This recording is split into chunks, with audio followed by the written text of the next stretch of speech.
João 14, verso 13 ao 17. Pode acompanhar, por favor. E tudo quanto pedirdes em meu nome, eu o farei, para que o Pai seja glorificado no Filho. Se pedirdes alguma coisa em meu nome, eu o farei. Se me amardes, guardareis os meus mandamentos. E eu rogarei ao Pai, ele vos dará outro Consolador, para que fique convosco para sempre.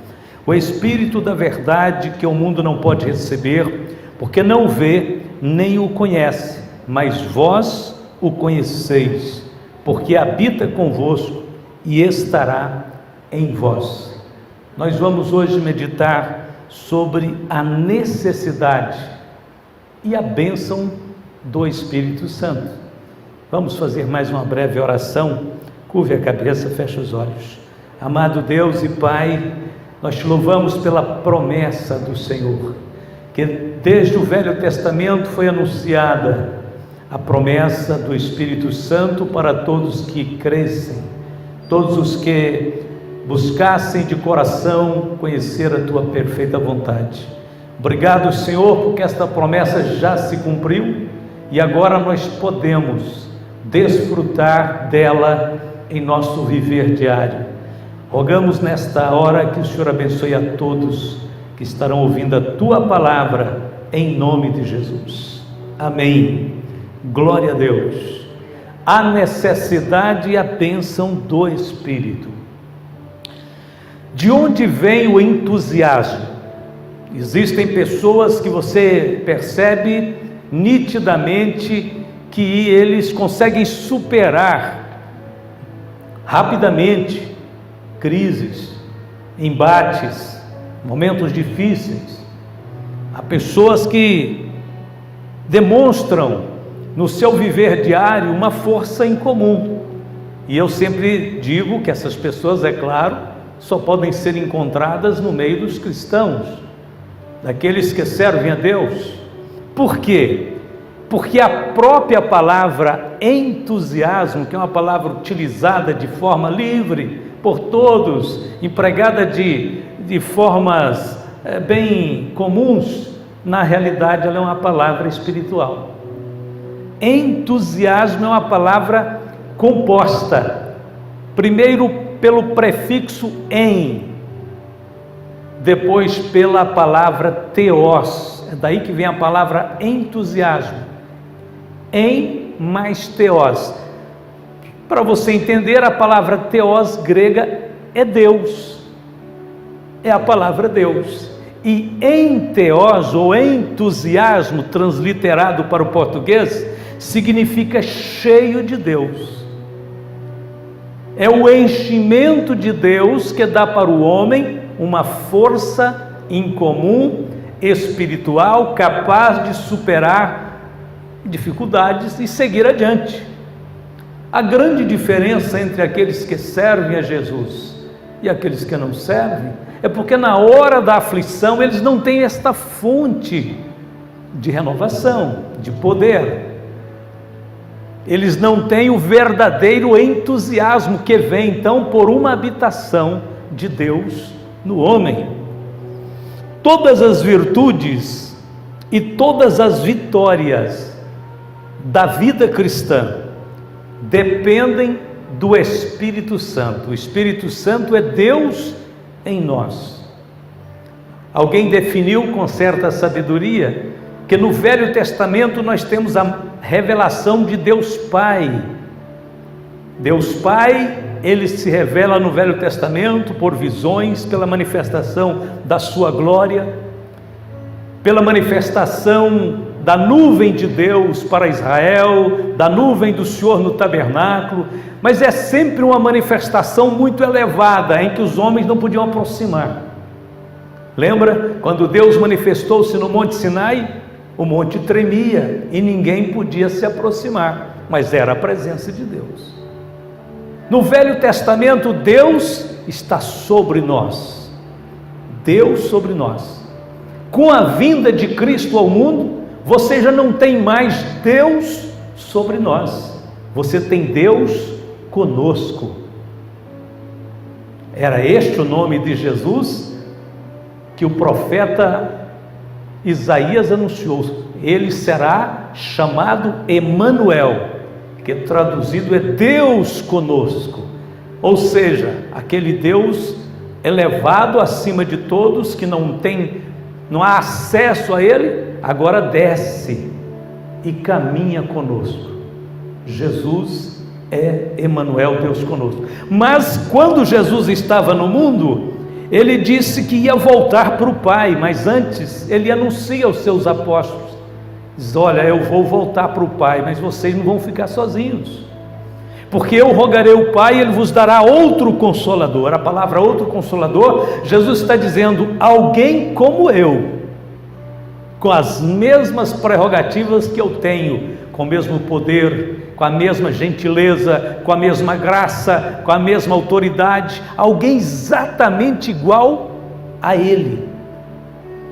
Eu rogarei ao Pai e Ele vos dará outro Consolador, para que fique convosco para sempre. E aí ele diz: quem é este Consolador? É o Espírito da verdade, que o mundo não pode receber, porque não vê nem o conhece. Mas agora observa: mas vós o conheceis, porque habita convosco e estará em vós. Velho Testamento, Deus sobre nós. Novo Testamento, manifestação de Cristo, Deus conosco. Vinda do Espírito Santo, Deus em nós. Ele estará convosco e em vós. Então Deus foi dispensando-se, abrindo o caminho através do sacrifício de Cristo, para que nós pudéssemos ter a bênção da habitação do Espírito Santo em nossa vida. Então todas as virtudes e vitórias da vida cristã dependem do Espírito Santo em nossas vidas. Observe, segundo a Bíblia, sem o Espírito Santo não existe santificação. O que é santificação? Separação do pecado. Sem o Espírito Santo nós não podemos vencer os velhos hábitos pecaminosos. Quantas pessoas que numa boa intenção faz um propósito, faz um plano, diz: eu vou parar de fazer isso, de usar isto, enfim, deste hábito e tal, e ele não dá conta, passa alguns dias e ele volta.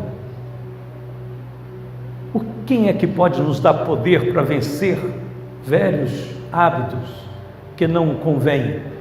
É preciso ter uma força, um poder em comum. É o Espírito Santo. A santificação é operada pelo Espírito Santo, que é a separação nossa das coisas impuras. Segundo, sem o Espírito Santo não existe a vida abundante que Jesus prometeu.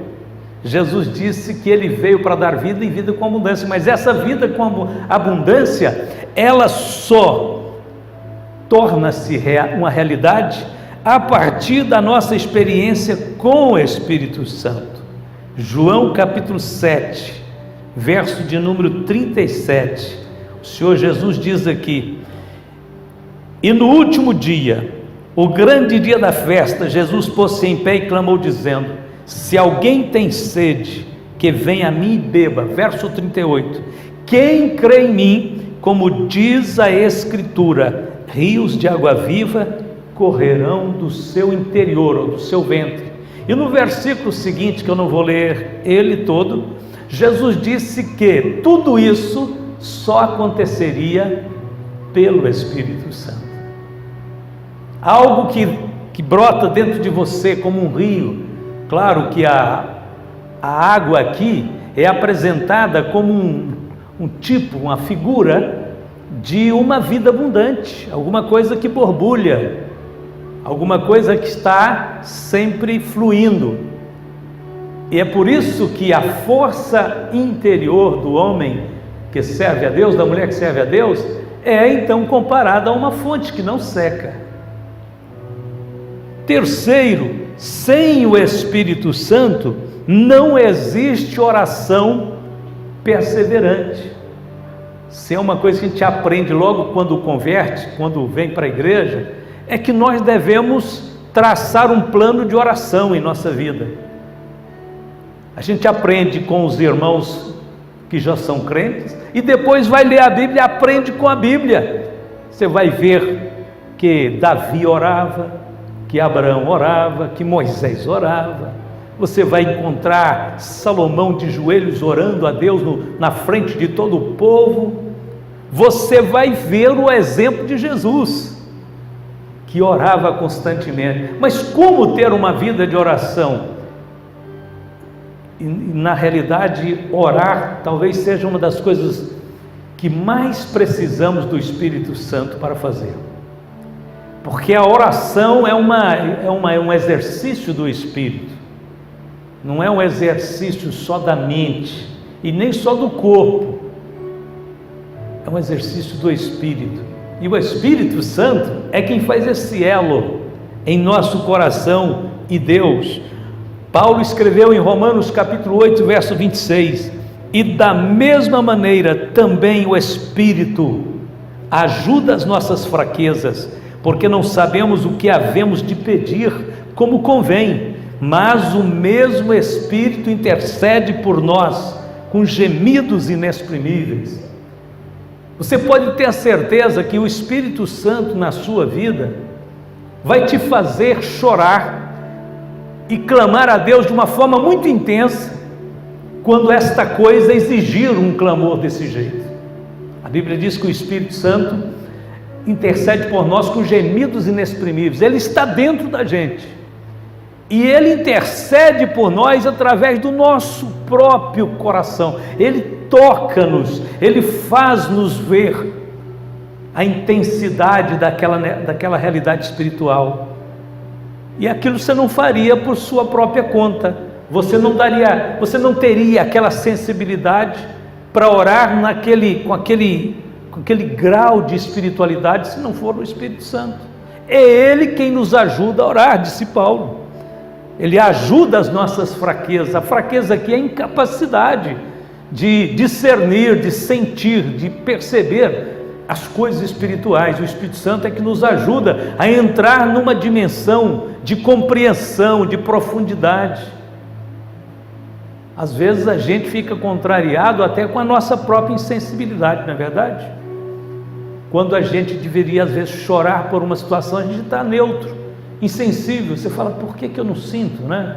Por que eu não sou tocado por isso? E você vê algumas pessoas sensíveis. E aqui para nós, não existe uma coisa mais sublime, mais bonita aqui na terra, do que ver um ser humano que facilmente se quebranta, que facilmente tem lágrimas de contrição, de arrependimento. É o Espírito Santo, somente Ele pode nos levar a essa dimensão de quebrantamento.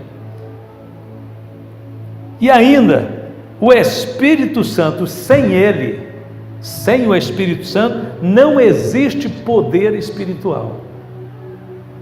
Poder espiritual é algo extremamente importante quando nós entendemos que a vida não é apenas uma brincadeira, uma diversão.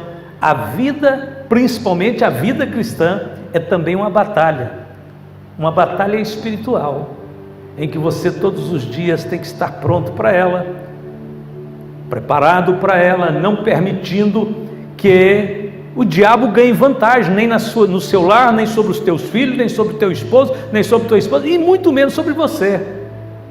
E você sabe que você tem que combater, né, contra o mal. Você foi chamado por Jesus para enfileirar-se ao exército do bem, da luz. Mas a realidade de um exército do mal está aí diante dos nossos olhos. O mundo jaz no maligno. Então Jesus disse assim: eis que sobre vós envio a promessa de meu Pai, ficai porém na cidade de Jerusalém, até que do alto sejais revestidos de poder. Lucas 24, 49. O que é o Espírito Santo? É o revestimento de poder. O que é a unção de Deus? É o Espírito Santo. Quando o Espírito Santo foi enviado no dia de Pentecostes, cumpriu-se a promessa que Jesus disse, a promessa do Pai. Por que Jesus fala promessa do Pai? Era a promessa dele? Também era. Mas antes de tudo, a vinda do Espírito Santo para habitar em nossa vida, era uma promessa de Deus Pai. Depois Jesus, Deus Filho, também faz a promessa, reitera a promessa. Então passa a ser uma promessa de Deus Pai e Deus Filho. Mas Jesus respeita essa hierarquia e diz: é a promessa do Pai.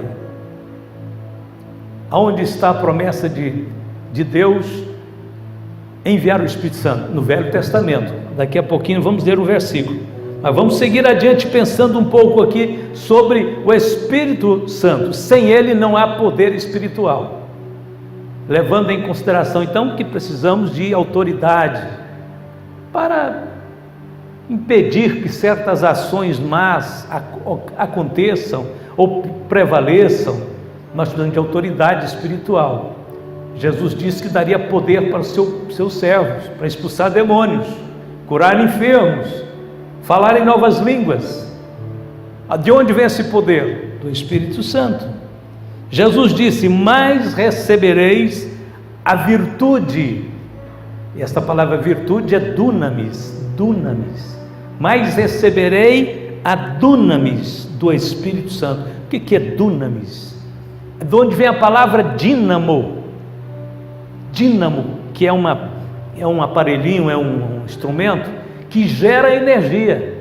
Antigamente as bicicletas vinham com farol, né? Antigamente as bicicletas já vinham com farol, e tinha um dínamo que era acoplado no quadro da bicicleta, perto do pneu, do pneu, e ali quando a pessoa estava andando e chegava à noite, ele apertava um dispositivo e o dínamo, aquele aparelho, encostava no pneu, na borracha do pneu, e o pneu estava rodava a cabeça do dínamo, e quando ele girava, ele produzia energia que acendia o farol da bicicleta. Engraçado, né? Eu tive bicicleta com dínamo, né? Teve também, Marisa? E era bonito, era gostoso, o farolzinho, né? Dava uma luz boa. O dínamo gera energia. A palavra aqui é dunamis, que vem da palavra dínamo, e é também dessa palavra que vem a palavra dinamite.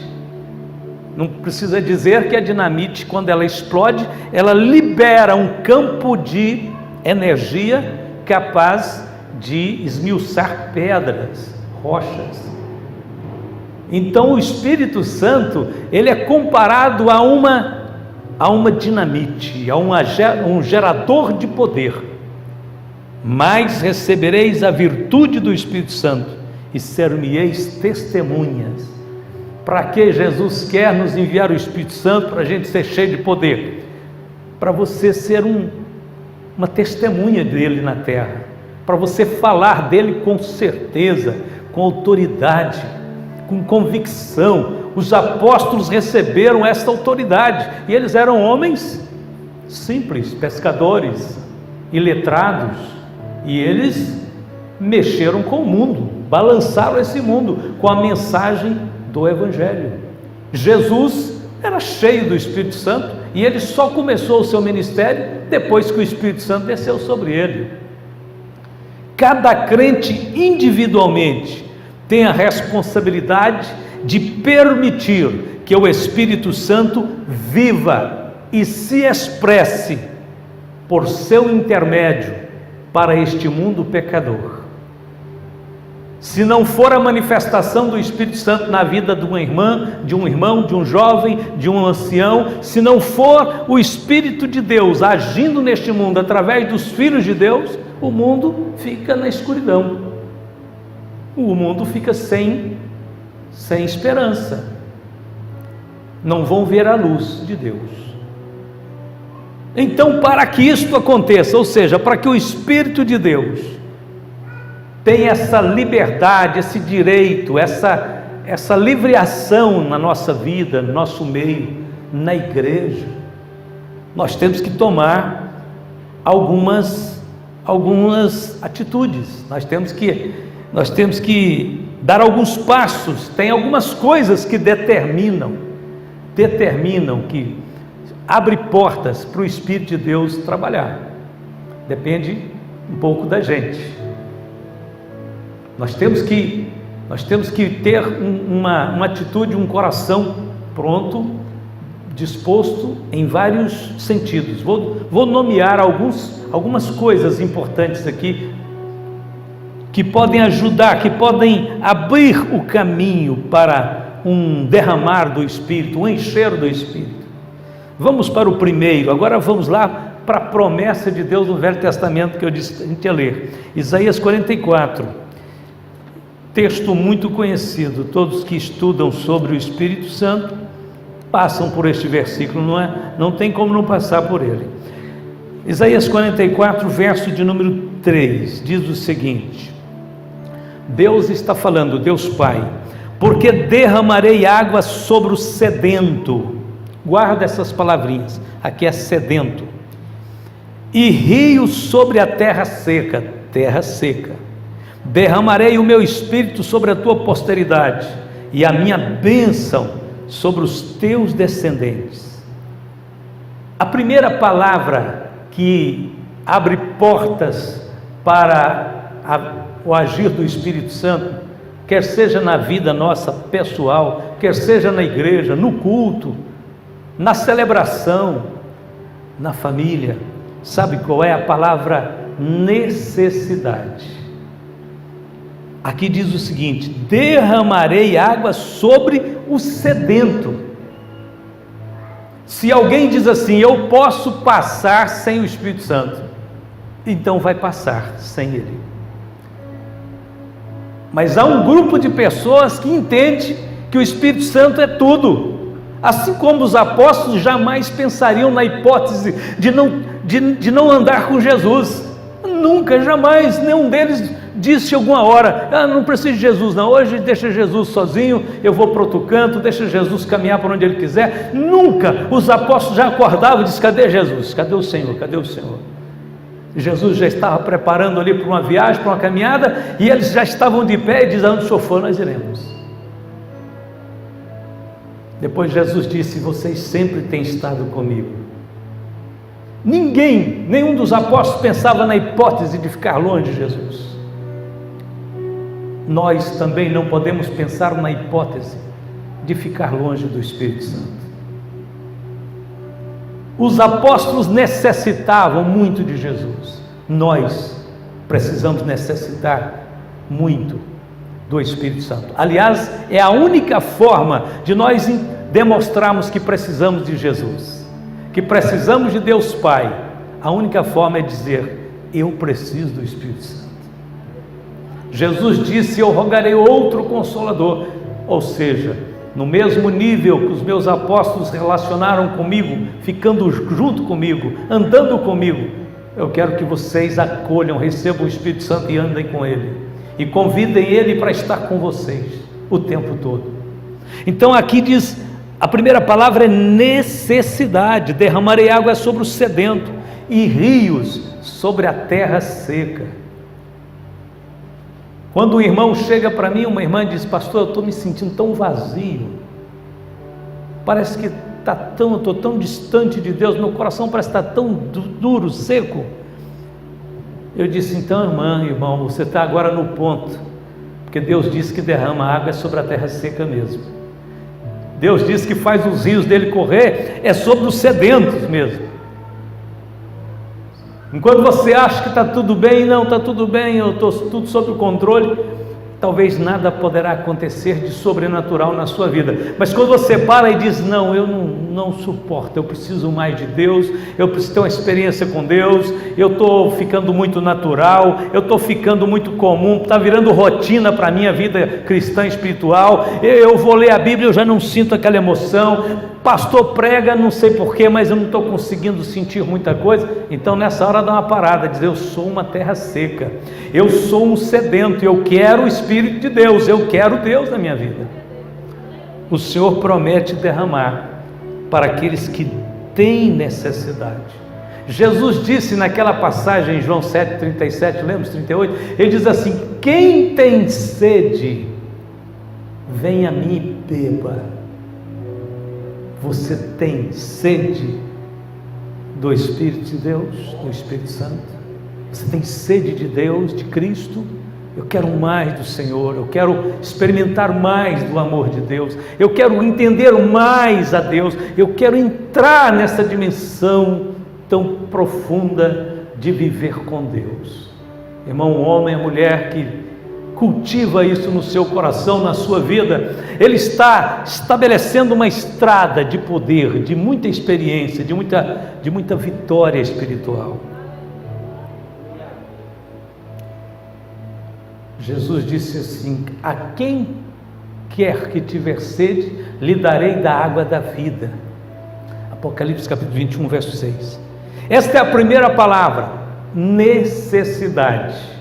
Quem tem que sentir necessidade de Deus, sou eu.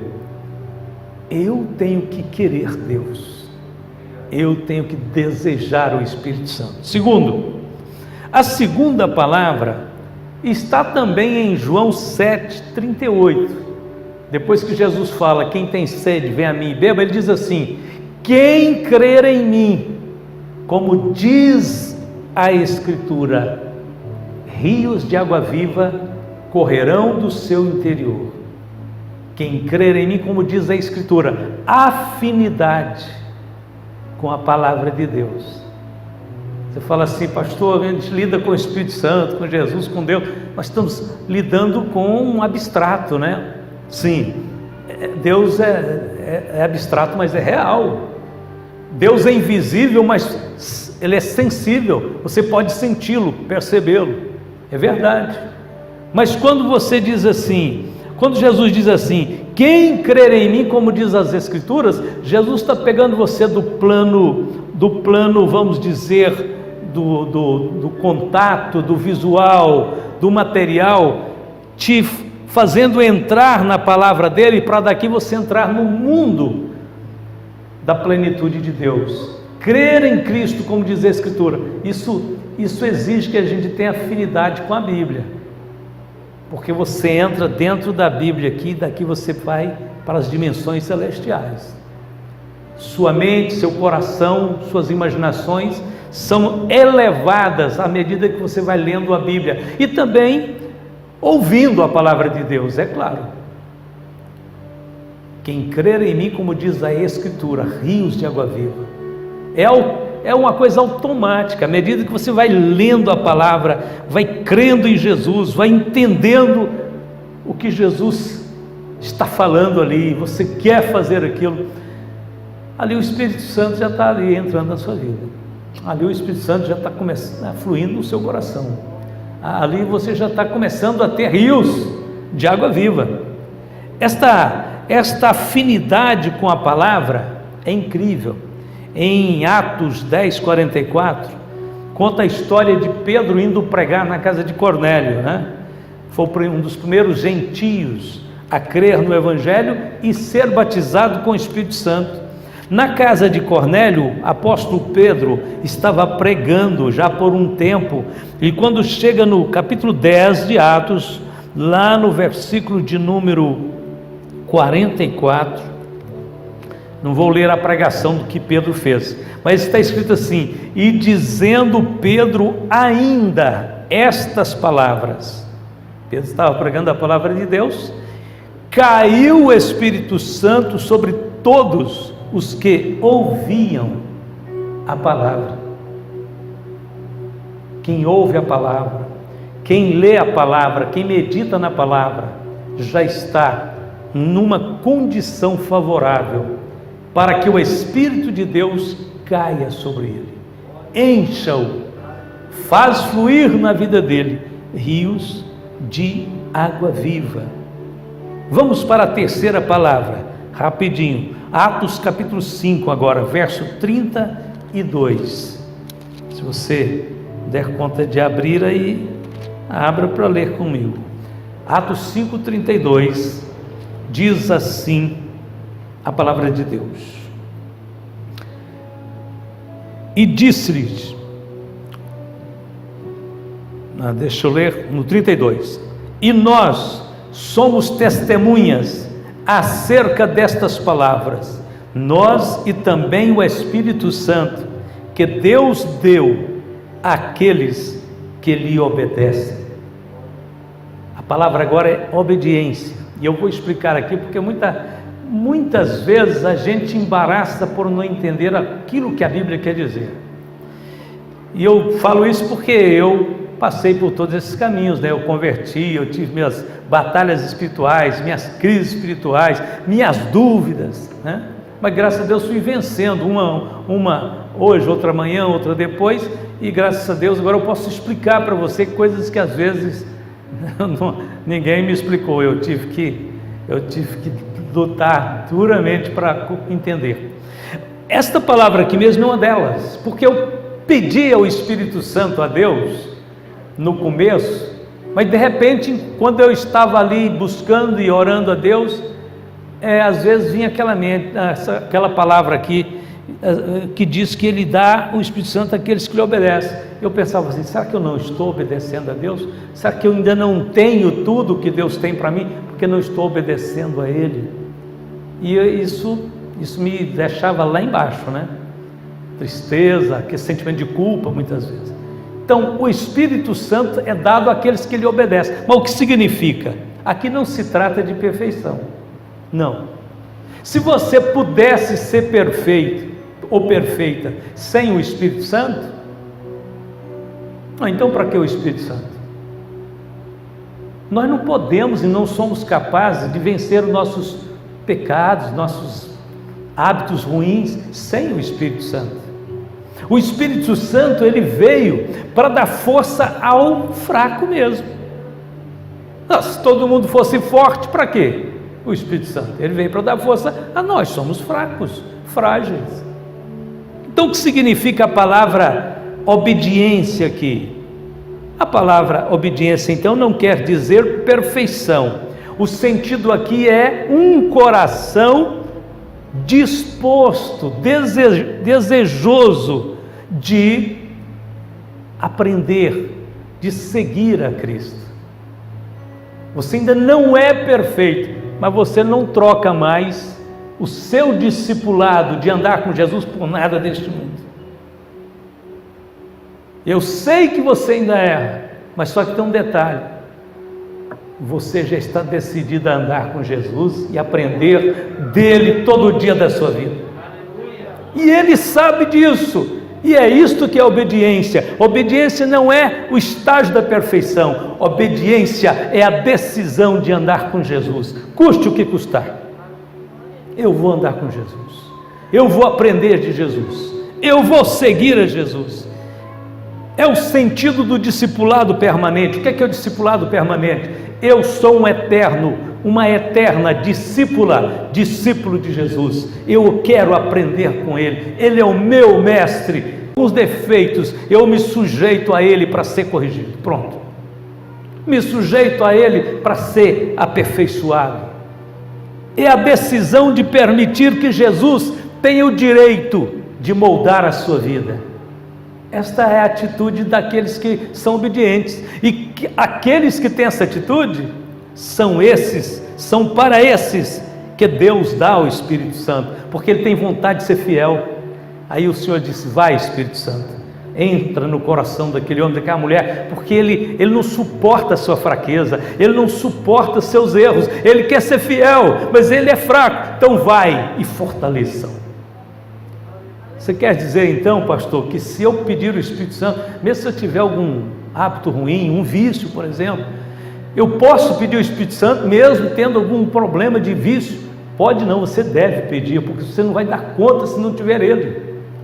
Você não vai dar conta de deixar, de mudar certas coisas. Sem ele nada faremos. Jesus disse assim: sem mim nada podereis fazer. Quando Jesus fala isso, é extensivo também ao Espírito Santo. Sem o Espírito Santo também nada podemos.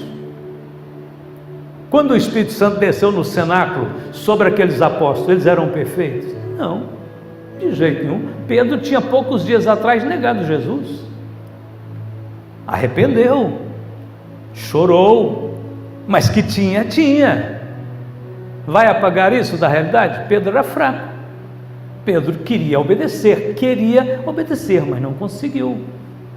Mas isso não apagou, não tirou a marca de Pedro. Pedro era um homem obediente, ele só não foi forte. ele só não foi capaz de sustentar na hora da dificuldade o seu compromisso, mas ele queria. E o Espírito Santo veio para Pedro? Veio para Pedro, veio para João, veio para Tiago, veio para todos eles, veio para aquelas mulheres que seguiam a Cristo, veio para todos. E depois que Pedro foi cheio do Espírito Santo, ele teve coragem, ele confessou Jesus diante do Supremo Tribunal Judaico, que tinha condenado Jesus à morte e poderia condenar Pedro. Aliás, Pedro chegou a ser preso para morrer. E Pedro ficou desesperado? Não. O que aconteceu com Pedro? É o Pedro depois do Pentecoste, é o Pedro depois do enchimento do Espírito Santo. Esta é a atitude de alguém que diz: eu sou um vaso, e ainda que eu sou um vaso com defeitos, ainda que eu sou um vaso com alguns defeitos, eu estou na mão do oleiro. Deus vai trabalhar na minha vida, e eu vou ser um homem ou uma mulher de Deus. É para esses que o Espírito Santo foi enviado. Lucas 11, verso 13. Lucas 11, 13. Estamos quase na parte final já, encerrando. Guarde um instante, você precisa de ouvir essas últimas palavras com atenção. Lucas 11, 13 está escrito: pois, se vós, sendo maus, sabeis dar boas dádivas aos vossos filhos, quanto mais dará o Pai Celestial, o Espírito Santo, àqueles que lhe o pedirem. O Senhor Jesus faz uma pergunta aqui que exige uma resposta positiva. Ora, se vocês são maus, nós somos maus, mas a gente não nega nada de bom para os filhos, né? Ninguém, na sua sã consciência, juízo normal, nega coisa nenhuma para o filho. E olha que nós, por natureza, somos maus, mas para os filhos a gente dá coisa boa. Jesus disse assim: então, se vocês que são maus não negam as coisas boas para os filhos, o Pai Celestial, que é um Pai perfeito, livre de toda maldade, de toda imperfeição, Ele é perfeito, Ele vai deixar de dar para vocês o Espírito Santo se vocês pedirem? Aqui fica a palavra pedir, né? Qual que é a nossa parte nesse processo? Pedir. Senhor, dá-me o teu Espírito Santo. Dá-me, Senhor, enche-me do teu Espírito, renova a minha vida com a presença do teu Espírito. E a última palavra que eu quero deixar, Gálatas 3,14. Gálatas 3,14. Essa palavra final aqui tem alguns ensinos rápidos, mas importantes. Para que a bênção de Abraão chegasse aos gentios por Jesus Cristo, e para que, pela fé, nós recebamos a promessa do Espírito. Como se recebe a promessa do Espírito? Pela fé. E agora a explicação aqui mais profunda, para não ficar na superfície e você não entender exatamente. É preciso ter uma grande fé, uma fé assim sobrenatural para receber o Espírito Santo? Não. Você precisa de ter a fé que te levou a Cristo, a fé que fez você olhar para Jesus, para a cruz, e ver, a fé que fez você ver na cruz a justiça que te torna aceitável diante de Deus. A fé que nos leva a receber o Espírito Santo é a fé que nos justifica, e a fé que nos justifica é a fé em Cristo. Quem crê em Jesus Cristo como Senhor da vida, Salvador da sua vida, esta pessoa tem a fé para receber o Espírito Santo. Não é uma fé que a pessoa apresenta sobrenatural e tal, muito elevada, alguma coisa assim que poucos têm, não. O que o Paulo está dizendo aqui é que ninguém pode pedir o Espírito Santo, aproximar de Deus querendo o Espírito Santo, apresentando obras humanas. Paulo está contrastando aqui exatamente que ninguém recebe o Espírito Santo por merecimento, você recebe por graça. E se é por graça, você não troca nada com Deus pelo Espírito Santo. Por quê? Porque isso seria por mérito. Mas você acredita que na obra de Cristo também está a concessão do Espírito. Jesus morreu para você ter o Espírito Santo também. Você quer ver como isso é fácil de entender? Estamos no capítulo 3 de Gálatas, vamos voltar no verso 1 aí. Olha o que Paulo está dizendo para aqueles irmãos da Galácia: ó insensatos Gálatas. Paulo chama eles de insensatos porque eles tinham deixado de crer em Jesus Cristo como o único Salvador para começar a voltar para as obras da lei, os irmãos da Galácia. Porque Paulo pregou para eles e depois passou lá uma equipe de judeus, e os judeus disseram para os irmãos convertidos, dizer: não, vocês podem crer em Jesus, mas tem que circuncidar, mas tem que ir para o templo de vez em quando lá do judaísmo, vocês têm que fazer algumas ofertas de vez em quando também de animais. O apóstolo Paulo falou: está errado. Ou Jesus é suficiente para salvar integralmente o homem que crê nele, ou a lei não vai ajudar e não vai poder salvar ninguém. Então ele diz assim: ó insensatos Gálatas, quem vos fascinou? A palavra fascinou aqui é como que hipnotizar, né? Que é quem fez vocês virar a cabeça, para não obedecerdes à verdade, a vós perante os olhos de quem Jesus Cristo já foi representado como crucificado. Só quisera saber isto de vós: recebestes o Espírito pelas obras da lei ou pela pregação da fé?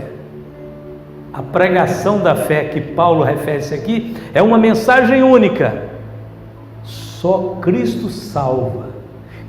A salvação está em Cristo e este crucificado. Se misturar obras da lei com esta pregação, os méritos da cruz não podem ser conferidos a homem algum. Não queira trocar coisa alguma que você pode fazer oferecendo-se a Deus em troca das bênçãos dele, porque tudo que Deus tem para te dar é pelos méritos de Cristo, pela graça de Cristo, pela cruz de Cristo. Então, quando eu chego diante de Jesus, diante de Deus, diz: Senhor, dá-me o teu Espírito, eu recebo pela fé, que me faz ver em Cristo o Salvador completo, integral. Eu não digo assim: me dá o Espírito Santo que eu orei muito essa semana, pronto, já perdeu a bênção. Ah, pastor, mas orar faz parte. Bom, mas não apresente orar como uma troca para Deus, porque senão a oração sua vira obras também. Ah, Senhor, me dá o Espírito Santo que eu agora estou lendo a Bíblia todo dia. Também virou obras humanas. A gente lê a Bíblia não é para trocar nada com Deus, é para conhecer o que Deus já nos deu pelo seu Espírito, pelo sacrifício de Cristo. É para conhecer os caminhos dos justos. Nós não oramos, não é para trocar nada com Deus. Oramos porque quando a gente ora, a gente está em contato com o Eterno, e em contato com Ele a nossa vida é transformada. Mas nós não oferecemos oração como base de troca. Ah, eu jejuei. Muito menos, você pode jejuar para se tornar mais sensível, mais quebrantado, mas não apresente nenhum jejum como moeda de troca, porque isso aí é uma moeda muito fraca.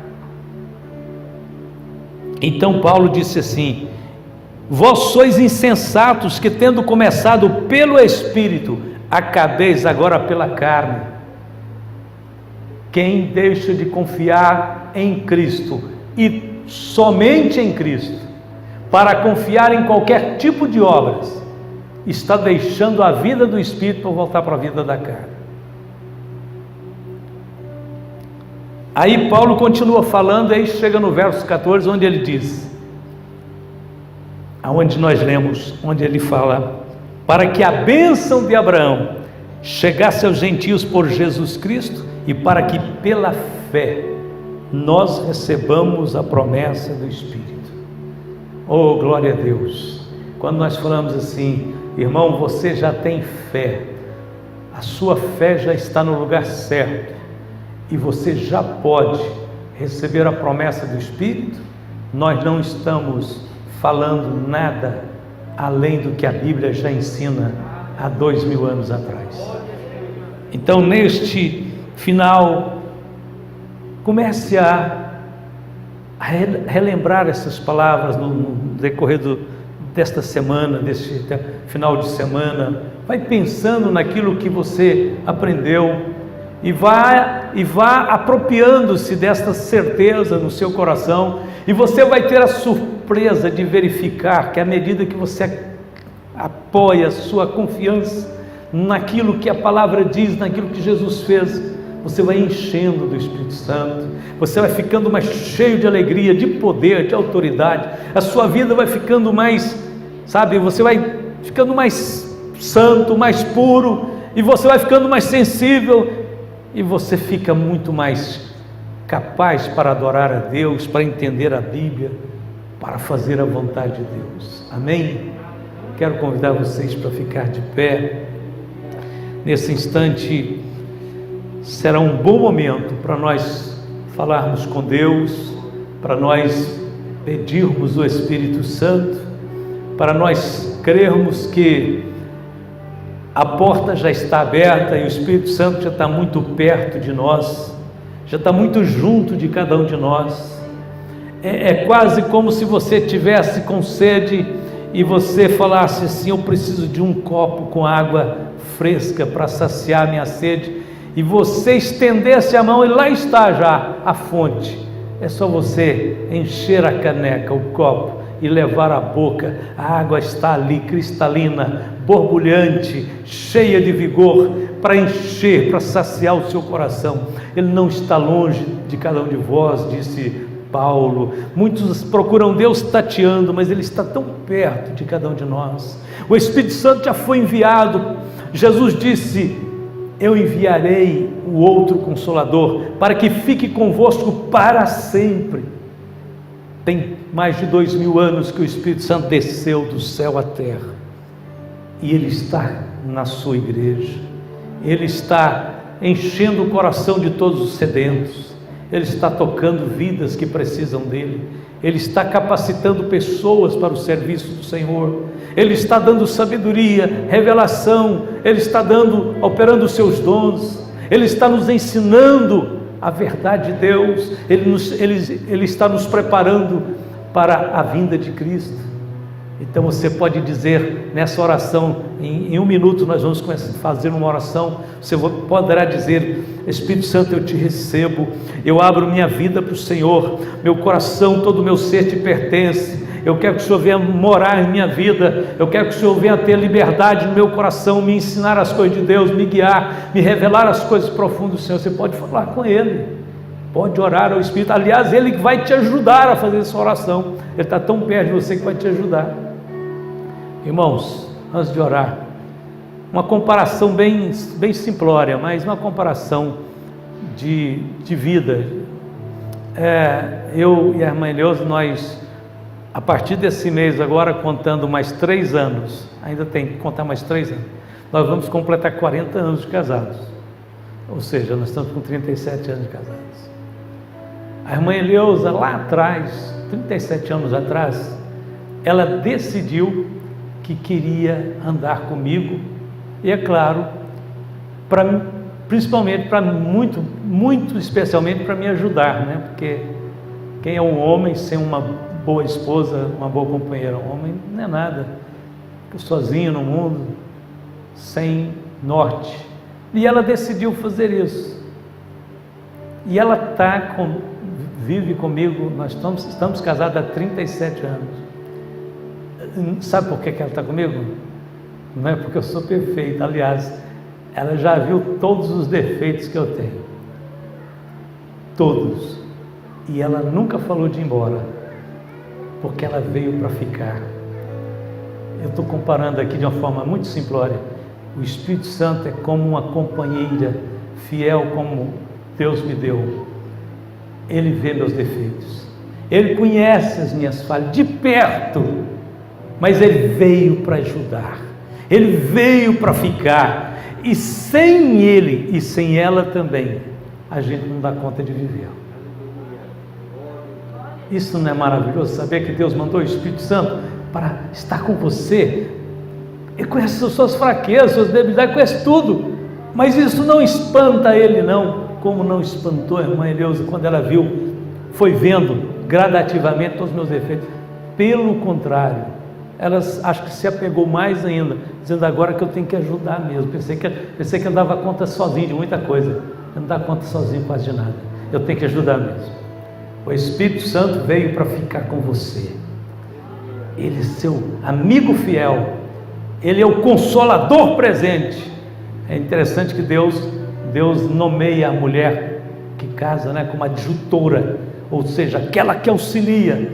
E o Espírito Santo tem o título de Paráclito, aquele que está ao lado para ajudar. Muito, muito interessante essa comparação, né? Ela é simples, mas olha, lembre-se, eu estou falando da irmã, da minha esposa que me ajuda, mas Deus também pôs o esposo ao lado da irmã, e o esposo, nós hoje sabemos que nossas esposas têm seus defeitos, mas mesmo depois de 20, 30, 40 anos, nós não queremos deixá-la, e nós estamos ao lado para ajudar. Aí assim o Espírito Santo ajuda a todos, ajuda o casal inteiro, a família inteira, ajuda a igreja inteira. Curve a sua cabeça, feche os olhos. Querido Pai Celestial, te louvamos nesta noite, Senhor, neste momento, te agradecemos neste instante, Senhor, pela certeza que o Espírito Santo de Deus, o doce Espírito, o Espírito de autoridade, de poder, de sabedoria, o Espírito Santo que ornou os céus, que estava na criação com Deus Pai e Deus Filho, o Deus Espírito Santo, que estava no sopro de vida, que fez os homens se tornarem almas viventes, o Espírito que movia sobre a face das águas, o Espírito Santo que estava sobre os profetas, o Espírito Santo que veio sobre Jesus no batismo, o Espírito Santo que foi derramado no Pentecostes. Sim, doce Espírito, nós precisamos de Ti, queremos ser cheios da Tua presença, queremos ter o Senhor trabalhando em nossas vidas cada dia mais, tornando-nos semelhante a Cristo, transformando a nossa fraqueza em poder, porque o Senhor é especialista em trabalhar com os fracos, com os abatidos, tornando-os fortes. Unge esses irmãos, enche cada um dos membros dessa igreja, enche com poder, com virtude, faz uma grande obra. Deus dá experiência nesses dias para o teu povo, com o espírito de autoridade, de virtude, de poder, para que a tua igreja se encha da tua glória, para que teu povo, Senhor, seja vibrante, cheio de autoridade, de ânimo, de fervor, para te adorar, te servir, para pregar tua palavra. Espírito de Deus, bem-vindo, Espírito Santo. Todos os dias da nossa vida nós precisamos de Ti. Nós vamos para casa agora, precisamos do Senhor para nos levar de volta. Vamos dormir, precisamos da Tua presença, da Tua ajuda, para que durante o nosso sono haja tranquilidade. E quando acordarmos amanhã, nós queremos Te saudar novamente com um bem-vindo, Espírito Santo. Eu preciso de Ti. Abençoe neste momento, que estes irmãos possam sair levando daqui, Senhor, esta chama, esta visão renovada do poder da fonte, desta gloriosa virtude que o Espírito Santo dá.